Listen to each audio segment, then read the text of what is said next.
Pagbalik nila sa guild house ng gabing iyon ay agad silang nagsimula ng kasiyahan at nag-inuman, hindi pa rin makapaniwala si Errol na si Lolly ay sapat na ang edad para uminom, pero iginiit nito na isa na siyang ganap na babae.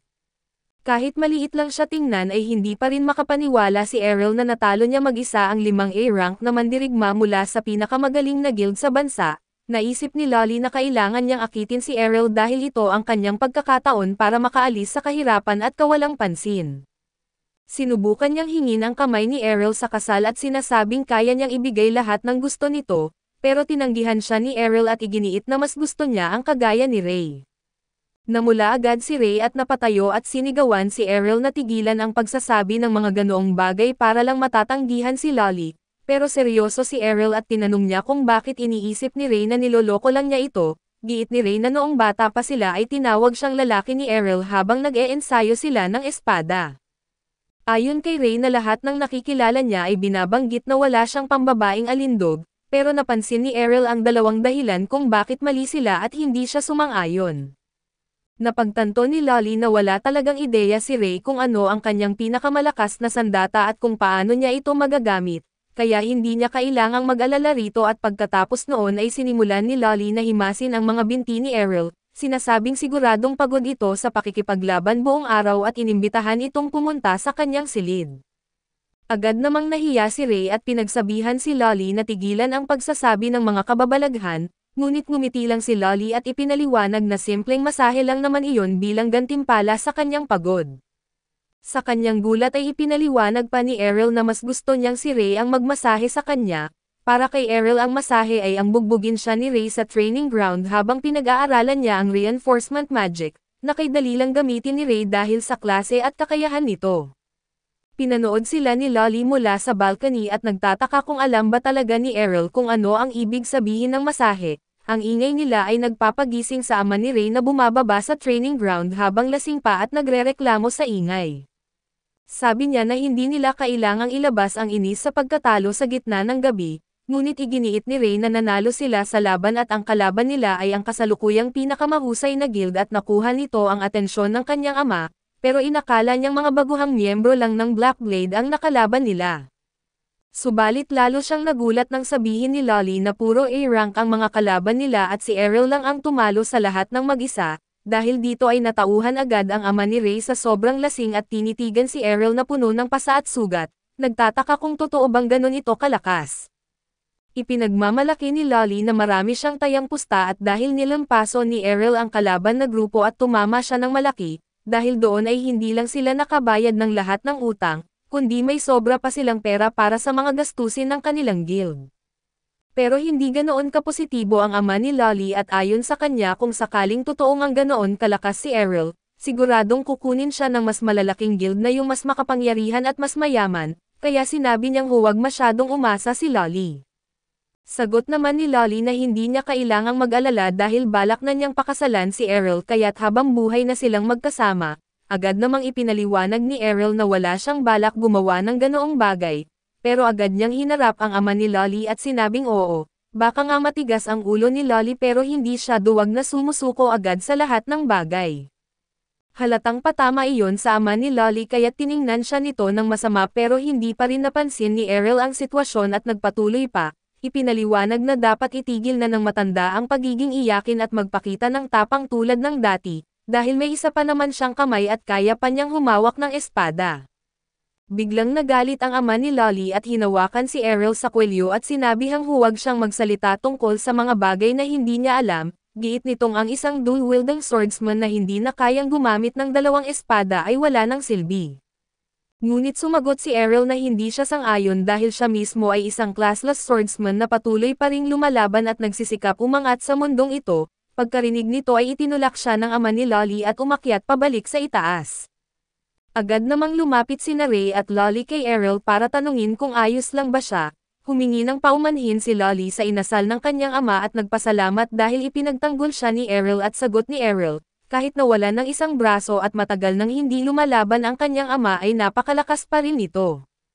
Sayang lang dahil hindi niya ginagamit ang lakas at karanasan na mayroon siya, Tahimik na nag-isip si Errol at iniisip kung gaano karami na teknik at kakayahan ang maaari niyang matutunan mula sa isang mandirigmang gumagamit ng dalawang espada. Nangako siya sa sarili na hihikayatin niyang muling bumalik sa paghawak ng espada si Rod at ito ang ama ni Lolly. Narinig ni Lolly ang plano ni Errol na matuto ng mga bagong kakayahan kaya't iminungkahi nitong subukan nilang pumasok sa mga dungeon malapit sa lungsod.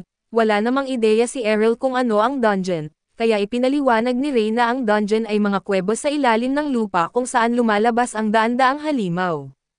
Puno rin ito ng mga patibong kaya't isa ito sa pinakamagandang lugar para matuto ng bagong kasanayan at makakuha ng karanasan sa tunay na labanan na makatutulong sa Sword God Cup. Walang ideya si Errol kung ano ang tinutukoy niya kaya't ipinaliwanag ni Ray na tuwing taon, ginaganap sa lungsod ang paligsahan kung saan naglalaban-laban ang pinakamagagaling na swordsman ng buong bansa upang patunayan kung sino ang pinakamahusay sa lahat. Biglang inilabas ni Lolly ang isang form at sinabing punan ito ni Errol kung gusto niyang sumali sa paligsahan, ngunit laking gulat ni Ray nang wasakin ni Errol ang form sa harap nila at naguluhan si Ray at tinanong kung ayaw ba talaga niyang sumali pero sagot ni Errol, niloloko lang daw siya ni Lolly at ang pinapapirma pala sa kanya ay isang marriage certificate. Tumawa lang si Lolly at iginiit na sinusubukan lang daw niya kung ano ang reaksyon nito. Pero nagsawa na si Errol sa pagiging mabait at bigla niyang niyapos si Lolly sa leeg mula sa likod para turuan ito ng leksyon.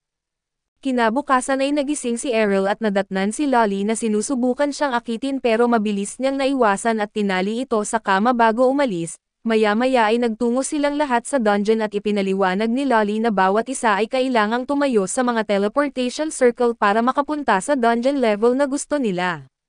Pero maaari lamang siya pumunta sa mga level na napuntahan na niya dati at ipinagmamalaki ni Lolly na umabot na siya hanggang level 12, habang umabot na si Ray sa level 14, agad na nagpas siyang sumama si Errol sa kanya papunta sa level 14.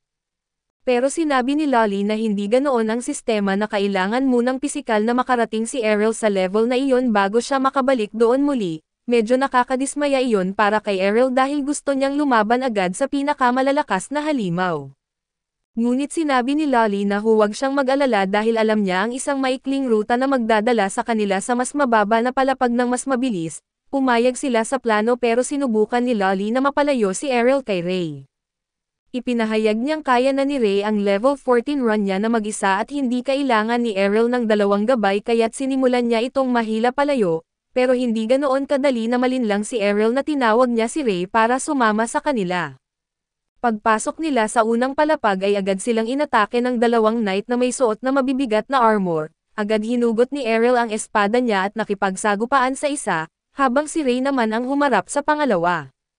Napansin ni Errol na kahit mabigat ang armor ng mga knight, nakakagalaw pa rin sila ng mabilis pero hindi naman iyon problema para sa kanya at ginamit niya ang kanyang dash step at tinataga ang ulo ng knight, pero laking gulat niya nang makita na walang laman ang armor. Gumagalaw ito kahit wala ng ulo at napansin niya na ang armor ay pinapagana ng mana ng mismong dungeon. Sinabi ni Ray na wala itong totoong kahinaan at hindi rin nakakaramdam ng sakit kaya't naisip ni Errol na tirahin ang mga binti at gumana iyon at bumagsak sa lupa ang mga Magic Knight. Si Ray naman ay natapos na rin sa kalaban niya at iginiit na kailangan nilang magmadali dahil muling mabubuo ang mga ito. Bago sila tumuloy ay tinanong ni Errol si Lolly kung ano ang klase niya. Ipinagmamalaki nitong sinabi na isa siyang fencer at ipinangako niyang tuturuan si Errol ng kahit ano sa training ground o kahit sa kama, pero tinanggihan ulit siya ni Errol at nagpatuloy sila. Bago pumasok sa ikalawang palapag ay narinig nila ang isang tinig na humihingi ng tulong mula sa may pintuan, lumapit sila at nakita ang isang lalaking duguan at nakaluhod at nagmamakaawa. Iminungkahi ni Ray na dalhin ito sa itaas pero tumanggi ang lalaki na binanggit na nasa loob pa ang mga kasama niya at nasaktan ng husto dahil sa isang patibong. Nakiusap itong tulungan silang iligtas ang mga kaibigan niya, ngunit agad namang nagnegosasyon si Lolly at humingi ng bayad kapalit ng tulong. Laking gulat niya nang magbayad talaga ang lalaki gamit ang perang napanalunan niya sa sugal. Pero napansin ni Errol na may kakaiba at habang naglalakad sa likod ng lalaki, napansin niyang kung totoo nga ang pagkawala ng dugo nito at hindi ito makakalakad ni hindi makaupo ng walang banal na tubig. Napagtanto niyang peke ang mga sugat at dugo pero hindi niya ito sinabi sa iba, pinili niyang manahimik dahil baka may mangyari pang mas nakakatuwang resulta. Dinala sila ng lalaki sa isang lihim na silid kung saan nakita nila ang bakas ng dugo at isang maliit na lawa ng dugo sa gitna, na may isang gintong barya sa loob at pagkakakita pa lang ni Lolly sa gintong barya, agad siyang naakit at sinubukan na pulutin ito pero biglang lumitaw ang isang teleportation circle sa ilalim nila. Napagtanto ni Ray na isa pala itong bitag at habang nakangisi na nagsalita ang lalaki, ipinaliwanag na binayaran siya ng malaki para gawin lang ang ganitong kadali na trabaho. Ngunit laking gulat niya nang madamay din siya sa teleportation at mailipat kasama ng iba. Lumabas silang lahat sa isang palapag na kahit si Ray ay hindi pa nakakapunta. Ibig sabihin mas mababa pa ito kaysa sa level 14 at wala pa ring senyales ng mga malalakas na kalaban, ngunit nanginginig na sa takot ang lalaking nagkunwaring sugatan. Natatakot niyang ibinahagi na ito raw ang pinakailalim na palapag ng dungeon, kung saan matatagpuan ang advanced sword god at biglang lumitaw sa harap nila ang isang knight na may rainbow enchanted armor. Hindi naniwala si Lolly sa kwento ng sword god class dahil akala ng lahat ay alamat lang iyon.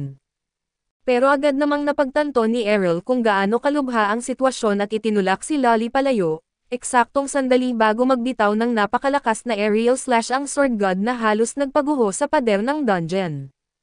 Walang pagsasayang ng oras at sumugod ang sword god kay Errol. Halos hindi na siya nakaiwas at nagawa lang niyang may tapat ang espada para masalag ang atake at tumalsik siya sa pader, pero nakaligtas dahil sa reinforcement magic training na itinuro sa kanya ni Ray. Sinubukan niyang gumanti kaso napakabilis ng knight at ginamit ang mga advanced technique para makaiwas. Ngumiti si Errol at binanggit na magandang pagkakataon ito para subukan ang sarili at nabigla ang buong grupo habang ginamit niya ang divine step technique, para lapitan ang knight at sinimulan ang sunod-sunod na pag-atake. Nasalag lahat ng knight pero napaatras ito at gumamit ng kakayahang nagpapabigat sa gravity ng buong silid, dahil dito ay napaluhod sa sahig ang lahat maliban kay Errol at nanatili siyang nakatayo, dahil sa naranasan na niya ito noon pa noong bata pa siya at tinuruan siya ng kanyang ina. Dati buong lakas niyang ginamit para lang manatiling nakatayo pero ngayon ay iba na. Ginamit niya ang gintong barya para alisin ang epekto ng gravity spell at lumitaw ang maliit na pagkakataon. Sinamantala ito ni Errol at ginamit ang isa sa pinakamalakas niyang kakayahan na Infinite Break. Sa isang malakas na atake ay nagkadurog-durog ang knight na ikinagulat ng lahat ng naroon at pagkatapos, uminom si Errol ng banal na tubig para maibalik ang kanyang lakas at ligtas silang nakalabas ng dungeon gamit ang teleportation spell. Pagbalik nila sa bar ay muling nag-iinom si Rod nang marinig niya ang tatlong kabataang nagyayabang na nilinlang nila ang mga bagong miyembro ng Dragon Fang Guild sa isang patibong at malamang ay hindi na ito makakabalik. Lumapit si Rod sa kanila at binasag ang mesa gamit ang isang suntok sabay utos na sabihin sa kanya ang lahat ng alam nila. Ngunit bigla siyang pinigilan ni Jorg na tinawag siyang walang kwentang lasing-ero. Agad na naisip ni Rod na si Jorg ang may plano ng lahat kaya't halos mawalan siya ng pag-asa sa kaligtasan ng anak niya at nagagalit at desperado. Sumugod siya kay Jorg pero tinulak lang siya nito na parang wala lang. Napaluhod si Rod sa sahig ay umiiyak sa kawalan ng magawa, ngunit isang boses mula sa pintuan ang nakakuha ng atensyon niya at paglingon niya nakita niya sina Lolly, Errol at Ray na papasok sa bar na nag-uusap tungkol sa kung gaano sila kagutom. Agad na tumakbo si Rod at niyakap ng mahigpit ang anak niya, lubos na nagpapasalamat sa Diyos na ligtas ito at tinawag naman ni Ray si Jorg, sinasabing nakuha nila ang buong impormasyon mula sa kasabwat niya na umamin na si Jorg ang utak ng lahat. Pero tulad ng isang politiko, itinanggi ni Jorg ang lahat at binanggit na responsibilidad ng bawat isa ang sariling kaligtasan sa dungeon, at sa gulat ng lahat ay sumang-ayon pa si Errol na may punto ito. Sinabihan ni Rod si Jorg na hindi siya makakalusot pero sinagot lang siya nito ng insulto na tinawag siyang lasing, basurang tao na wala ng silbi bago ito umalis ng silid. Tahimik lang na nag-isip si Errol at iniisip kung anong panibagong kalokohan na naman ang kailangang harapin nila sa susunod.